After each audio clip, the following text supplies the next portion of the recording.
Muhadhara wetu siku hii ya leo tutazungumzia aya katika aya za Mwenyezi Mungu katika sura ambayo ni sura al-Ahzab, aya ambayo kila siku Waislamu tunaisoma, tunaisikia, lakini huenda watu wengi sana hatujafahamu nini ambacho kinachokusudiwa kwenye hii aya.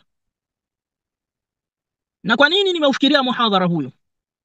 Inakumbuka moja miongoni mwa masiku walikuja watu kuniuliza swali ambalo nilistaajabishwa kwalo kuhusikana na haya masala ya kumswalia Mtume sallallahu alaihi wasallam.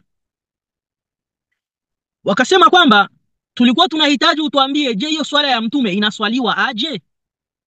Ni rakaa ngapi? Na wakati gani swala ya Mtume? Nikaona kabisa watu wengi wanalazimika kupata mafunzo kuhusu hili jambo. Kwa nini? Watu wanaposikia salatu ala nabi, watu wengi sana wanafikiria ni kama vile tu sala tano, swala za sunna, swala za qablia, swala za baadia.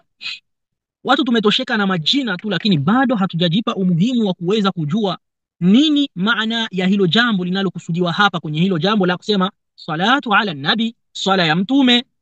Salatu ala nabi sio kama unavyosikia sala ya witri. Kumswalia Mtume sio kama unasikia ni swala ya qablia na baadia. Kumswalia Mtume sio kama unasikia sala ya duha. Hapana.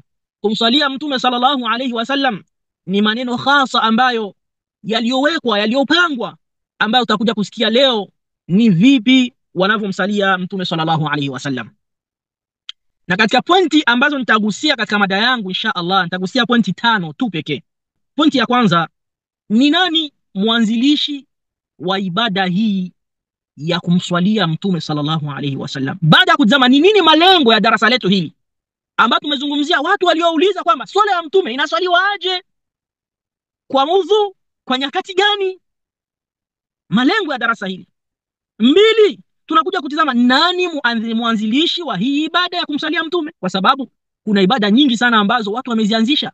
Mathalan, kuna swala inaitwa salatu raghaib, inaswaliwa ndani ya mwezi mtukufu wa Rajab. Hii ni swala ambayo watu walikaa wakabuni, wakaleta, wakatia kwenye dini na ni uzushi. Sasa je, kumswalia Mtume sallallahu alaihi wasallam kuna aliyeanzisha hili jambo? Yupo? Pointi ya kwanza.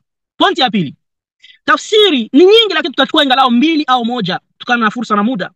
Tafsiri za wana wa ilmu kuhusu neno kumswalia Mtume sallallahu alaihi wasallam. 3, faida na ubora wa kumswalia Mtume sallallahu alaihi wasallam. Hapa tuna nukta karibuni nukta 40 za faida na ubora wa kumsalia Mtume sallallahu alaihi wasallam. 4, tumswalie Mtume mara ngapi kwa siku? Kwa siku devoir yako, wajibu wako, unapaswa kumsalia Mtume mara ngapi? 5, siku gani bora zaidi ya kuzidisha kumswalia Mtume sallallahu alaihi wasallam? Hizi ndio pointi 5 ambazo tutakuja kuzizungukia biidhnillah tabaraka wa taala. Nitaomba muwe makini sana kuhusikana na haya ambayo tutakwenda kuyazungumzia biidhnillah tabaraka wa taala, kwa sababu ni mambo ambayo yanalazimika mtu kuwa na upeo wa kuweza kuelewa swala hili